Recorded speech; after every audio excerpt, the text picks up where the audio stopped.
सूरज math education, सूरज math education, सूरज math जी education. हाँ बच्चों, एक बार मैं फिर सूरज सर आप लोगों के सामने उपस्थित हूँ। कक्षा 8 की गणित अभ्यास 1A का क्वेश्चन नंबर 3 का पहला दूसरा पहले हम हल करेंगे। तो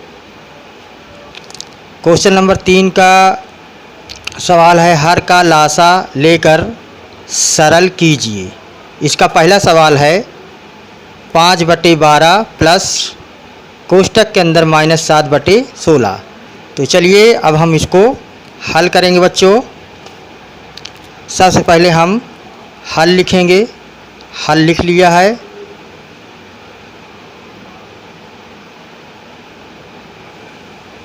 ये हमने हल लिख लिया है, जल्दबाजी नहीं करेंगे। उसके बाद सवाल को हम एक बार फिर उतार लेंगे। 5/12 प्लस कोष्टक के अंदर -7/16। ठीक है बच्चों। और उसके बाद फिर हम अगला स्टेप करेंगे। 5/12 फिर लिख लेंगे हम। फिर प्लस माइनस का गुणा तो आप जानते हो कि माइनस होता है, 7/16 हम लिख देंगे।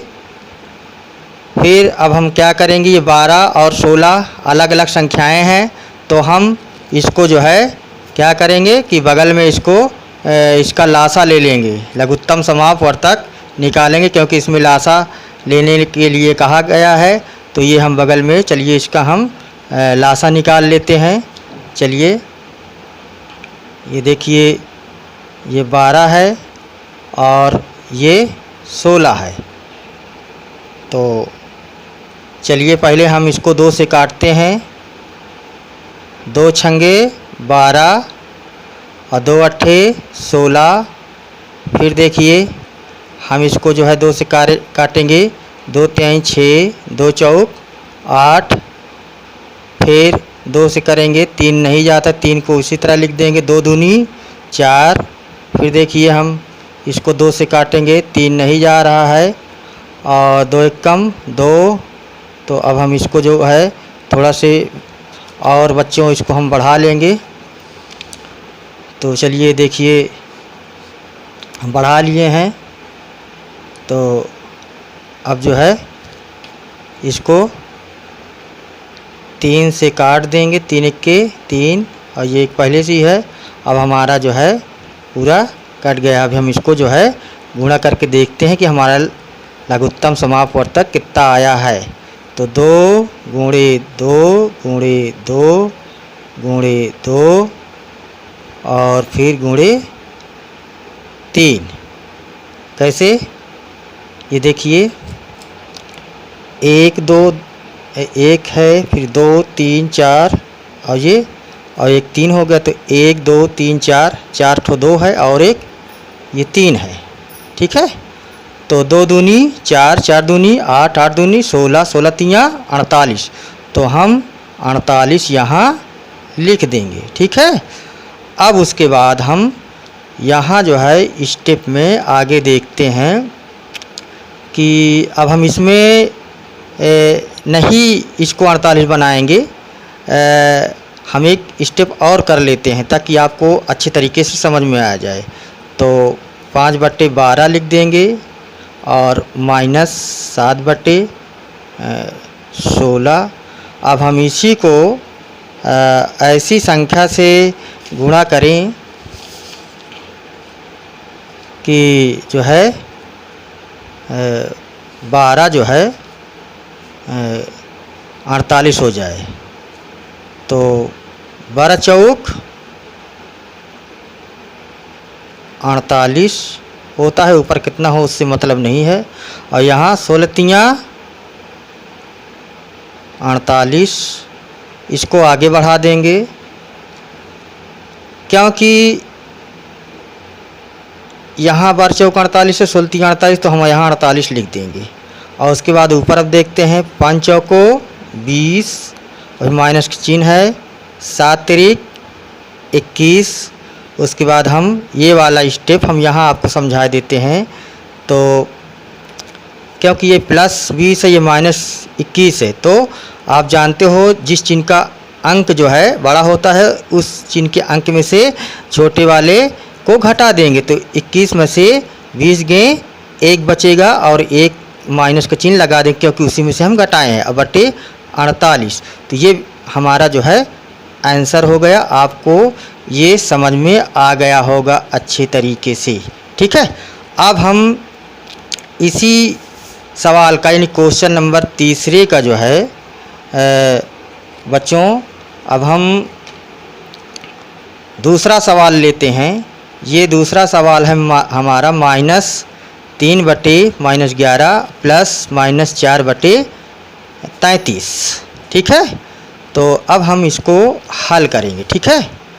तो चलिए अब हल करते हैं। पहले हम हल लिखेंगे, ये हम हल लिख लिए हैं।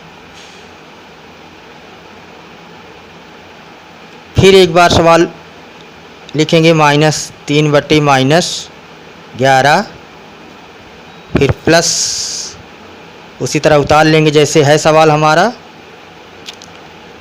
-4 बटे 33।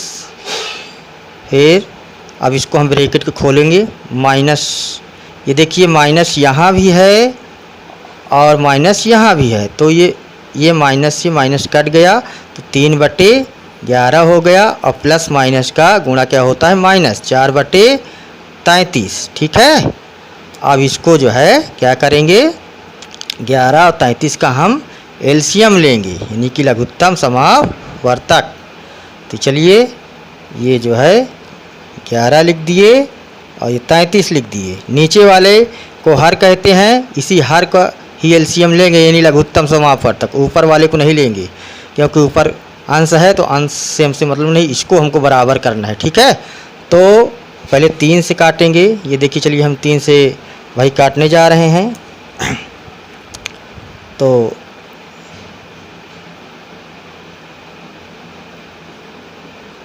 ग्यारह नहीं जा रहा तो 11 को उसी तरह लिख देंगे। तो 3 1 3 3 1 3, तो 11 3 क्या होता है 33 होता है। अब क्या करेंगे 11 से लिखेंगे, 11 1 11 11 1 11, ठीक है।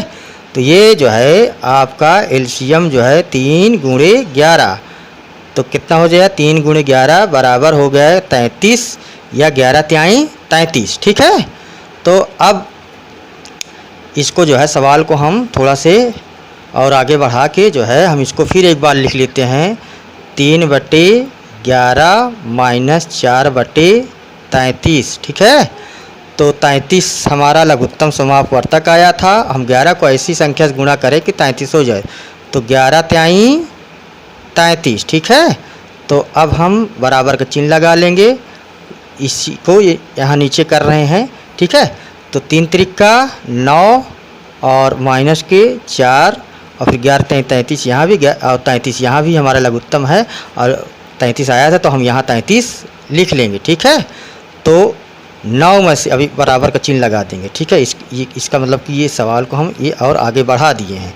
तो ये जो है 9 में से 4 गए 5, और क्योंकि ये प्लस का चिन्ह है तो प्लस में से इसको घटाएं तो प्लस का चिन्ह लगाएं चाहे न लगाएं, और उसके बाद ये हमारा 33 आ गया हर, और ये यही हमारा जो है आंसर आ गया। तो आपको ये अच्छे तरीके से समझ में आ गया होगा क्वेश्चन नंबर 3 का पहला और दूसरा सवाल, ठीक है बच्चों। अब हम क्वेश्चन नंबर 4 का पहला और दूसरा सवाल देर न करते हुए ये क्वेश्चन नंबर 4 मान ज्ञात कीजिए का पहला सवाल हल करेंगे।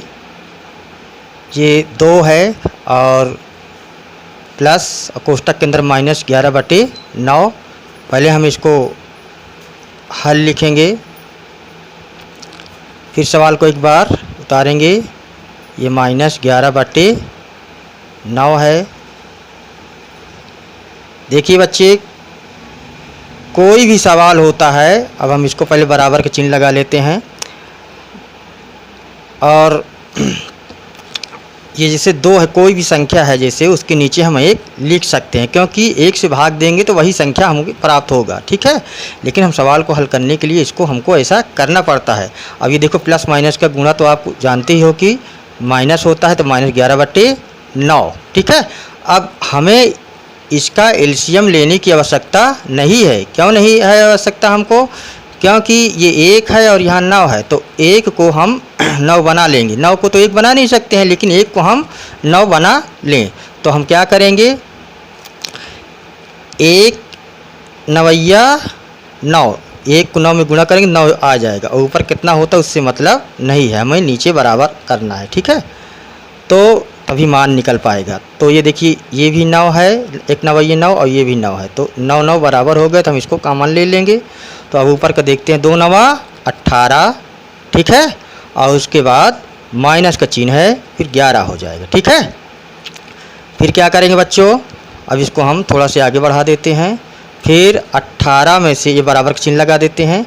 18 में से 11 गए, यानी अगर नहीं आता है तो 8 में से 1 निकाल दो, ये किनारे किनारे का ऐसे, ये 8 में से 1 गए 7, और 1 में से 1 गए 0। चाहे 0 लिखो चाहे ना लिखो, इस तरफ बाएं तरफ, उसकी कोई ज़रूरत नहीं है। और फिर 9 लिख देंगे। ठीक है, क्योंकि ये प्लस का चिन्ह है यहाँ, तो प्लस में से माइनस जाएगा। ये 11 माइनस का अंक जो है छोटा है प्लस वाले से, तो इसलिए प्लस वाले का चिन्ह लगाएंगे। प्लस वाले का चिन्ह लगाएं चाहे लगाएं, लेकिन हम इसके लिख लेते हैं। ठीक है, यही हमारा आंसर है। ठीक है, ये सवाल आपको समझ में आ गया होगा अच्छे तरीके से। अब हम क्वेश्चन नंबर 4 का जो है पहले के बाद अब दूसरा सवाल हल करेंगे। तो दूसरा सवाल हमारा देखिए बच्चों, ये है -3 बटे नहीं है, -3 है एक कोष्टक के अंदर, दूसरे कोष्टक के अंदर है -2/3 और -2/-3 है। ठीक है, हम सवाल को एक बार फिर चेक कर लेते हैं। हाँ सही है, ये प्लस का चिन्ह उसके पहले है। तो क्या करेंगे, हम एक बार हल लिखेंगे। तो -3 और ये प्लस कोष्टक के अंदर -2/-3। फिर हम एक बार सवाल को यहाँ अब जैसे कि लिखेंगे, -3 है, इसके नीचे एक लिख देंगे। ठीक है, ये और प्लस, फिर लिख देंगे एक बार सवाल को -2/-3। ठीक है, -3। सवाल को आगे बढ़ाएंगे थोड़ा से, और ये देखिए अब ब्रैकेट को खोलना है हमें। तो -3/1, और ये देखो माइनस से माइनस कट गया है, तो यहाँ +2/3 आ जाएगा। फिर क्या करेंगे हम, ये -3/1 + 2/3, 1 को हम 3 बना लेंगे, 3 को तो 1 बना नहीं सकते हैं, इसलिए जो है चलिए हम इसमें जो है 1 तिक्के 3, ये देखिए। तो अब हम बराबर का चिन्ह लगा के